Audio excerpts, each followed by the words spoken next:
doing meatloaf tonight, kind of in honor of my grandma. She passed away on this day 3 years ago. She's been on my mind all day long, and meatloaf was one of the meals that she would make that I absolutely adored. This is not her recipe, sorry Grandma, but this is my recipe based off of one of my favorite foods growing up as a kid. Alright everybody, welcome back to the kitchen.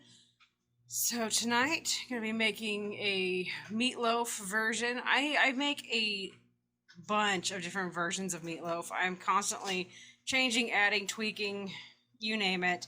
Because meatloaf is, I know a lot of people, they're like, oh, I hate meatloaf. Oh, you haven't played around with it. You haven't tried it the many different ways. So tonight's meatloaf, you guys, it's going to be a little bit different. I've got about 1.5 pounds of hamburger beef, 4 duck eggs that I got from some friends of ours. Wonderful. I love your guys' eggs, Versi and family. You see an onion here. I'm actually going to only use half of it because I'm going to actually be using the rest of that in a zucchini dish that I'm making. 4 slices of bread. There's some bell pepper right there. There's some ketchup. Believe it or not, we're going to use pickles and mustard. And then, you know, if I get a wild hair, we'll throw something else in there as well. But this is so straightforward. And so, I mean, there we go. I'm just going to stop rambling and just get going with this. So the first thing I'm going to do is I'm going to crack these eggs into here. I always crack eggs into a container just to make sure that they're all good. Never had a bad egg from these folks. They are wonderful to me. But let's face it, I mean, I grew up on a farm with the chickens and eggs and stuff, and sometimes you get a bad one. So, same thing with ducks. Sometimes you get one that's a little bit funky. So, I just break them one by one. So I'll do it one at a time. I'll just break it, put it in the meatloaf, break it. And, I mean, it might be a little time consuming, and maybe it's safer to go to the store, but I've had bad eggs from the store. So, that's what I'm going to do. I'm going to get the eggs into the meatloaf, and I'll show you what I do next. Alright, 4 gorgeous duck eggs cracked in there. Now you're just going to stir it. Stir it in, get that egg incorporated really well with the hamburger. And then, honestly, I just start adding the rest. Like, I'll toss in the onion. I'm going to rip the bread apart. I'll show you that in a minute. And this, the bell pepper. And I'm actually going to take the pickles and dice them up before I put them in there because they're little rounds. Anyway, I'm just going to work that in there and show you the next part. Alright, there we go. That is stirred in beautifully. Let's toss in our onion. Let's put in our bell peppers. It's actually, I'll be honest with you guys, it's 2 bell peppers because why not?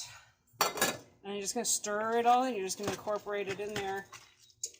And if you're asking me if I measure anything precisely, I do not. I just wing it all the time. Not all the time, but 97% of the time in my kitchen, I'm winging it. So, I don't know why everybody uses ketchup. It's just what I grew up with. It's what my grandma used. So, ketchup it is. You don't want too much because you really don't want it to become a soupy disaster. I mean, it is going to bake. I'm going to be baking this at 375 degrees. However, you don't want it to become a mushy, nasty disaster. Next is our mustard. I love mustard in it. I love the tanginess that it gives. Now, I am going to be taking these pickles and using some of the juice, so I haven't really added too much. Sometimes I'll add in that Worcestershire sauce or barbecue sauce. There's a variety of things that I'll toss in there. Don't be afraid to play with your meatloaf. Seriously, just try different things. Teriyaki is really good in it. Soy sauce has been really awesome in certain recipes. Like, seriously, there are so many ways you can tinker with it to create something fun. So next, I'm just going to rip these up into pieces and put them right on in there. There we go. I just kind of tore up the bread, like diced it, kind of sort of by hand. And I'm just going to stir it in there really, really, really well. And I'm going to do this before I add any pickle juice, just because I want to see how much of a potential soupiness I might have. And then that'll tell me just how much pickle juice I'm going to add. So as you can see, the pickles, they start out as little pickle chips, little round. And no, that is not a lot of pickle. Usually, like if you've seen the pickles that come in the big jars, the big dill pickles, I will easily do a big one of those, sometimes even two, depending on what size of meatloaf I'm doing. But I'll be completely honest, I was in the fridge gathering things up to do this and saw this jar in there. It's been hanging out in the fridge for a while. It's Henry and Patrick's, their pickles. But you guys, it's been in the fridge for so long with only a few pickles in it, like they're afraid to finish them. So I just finished it for them. I'm putting it in their meatloaf and along with some juice. Now, I told you I was going to use the juice. That is our meatloaf. It's not too soupy. I don't know, about 1/8 of a cup of juice, probably at the most. And then I'm just going to finish dicing these up, throw all the pickles in there. I'm going to stir it really, really good. And then I'm cooking it in my cast iron pan. So there we go. It's all stirred up. Put it in the cast iron skillet. I did oil my skillet before we used it.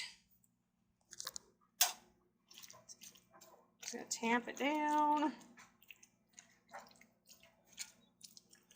Make it even.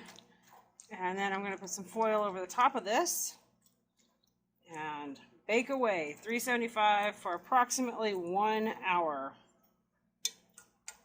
Sometimes I will take, like, especially if I'm doing a Western themed one, I'll have the onion in it and everything, and then I'll put barbecue sauce on top. It candies like really, really well when you do that.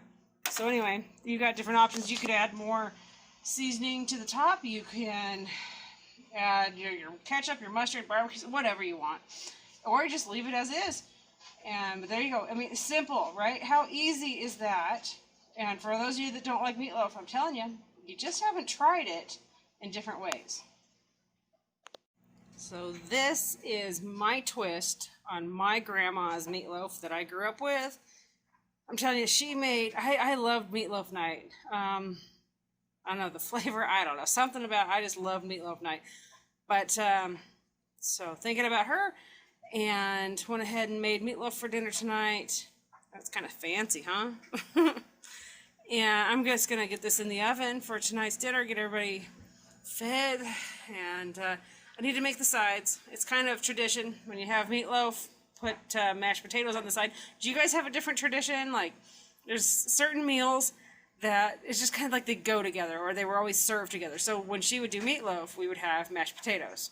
The vegetables could vary like crazy, but it was always mashed potatoes. So tonight, besides the mashed potatoes, I have a huge zucchini I'm gonna cut up and slice and cook in my other cast iron skillet along with some onion. But meatloaf and mashed potatoes. I'm gonna make the guys happy, happy, happy tonight with this.